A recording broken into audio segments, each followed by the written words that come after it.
கோமாளியில் செஞ்ச பாய் வீட்டு கல்யாணத்தில் செய்கிற தக்காளி ஜாம் பிரியாணிக்கு அவ்வளோ சூப்பராக அவ்வளோ டேஸ்ட்டாக இருக்கும். எப்படி செய்கிறதுன்னு பார்த்துடலாமா? இந்த வீடியோவை சேவ் பண்ணிவிட்டு மறக்காமல் ட்ரை பண்ணி பாருங்கள். அந்த பிரியாணியோட காரத்துக்கு பேலன்ஸ் பண்ணுற மாதிரி ஒரு சூப்பரான டொமேட்டோ ஜாம். இதுக்கு முதல்ல ஒரு சின்ன பவுலில் 6 போல் பேரிச்சம்பளம் எடுத்துகிட்டு அதை சுடுதண்ணியில் ஒரு அரை மணி நேரம் ஊற வச்சு எடுத்துக்கலாம்.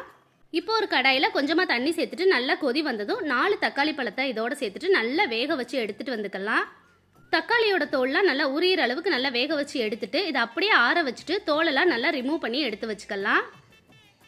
இப்போ ஒரு சாப்பர் எடுத்துருக்கேன். தோல் உரிச்ச தக்காளி பழத்தை இதோட சேர்த்துட்டு அதோட ஊற வச்ச பேரிச்சம்பழத்தையும் சேர்த்துட்டு நல்லா சாப் பண்ணி எடுத்துக்கலாம்.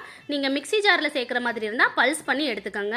இப்போ ஒரு கடாயில் 2 டேபிள் ஸ்பூன் அளவுக்கு நெய் சேர்த்துட்டு முந்திரி திராட்சையை தனியாக வறுத்து எடுத்து வச்சுக்கலாம். இப்போ அதே நெய்யில் நம்ம தக்காளி பேஸ்ட்டை இதோட சேர்த்துக்கலாம். கொஞ்சம் வதங்கினதும் இதோட 1/4 கப் அளவுக்கு சர்க்கரை சேர்த்துட்டு நல்லா கலந்து விட்டுக்கலாம்.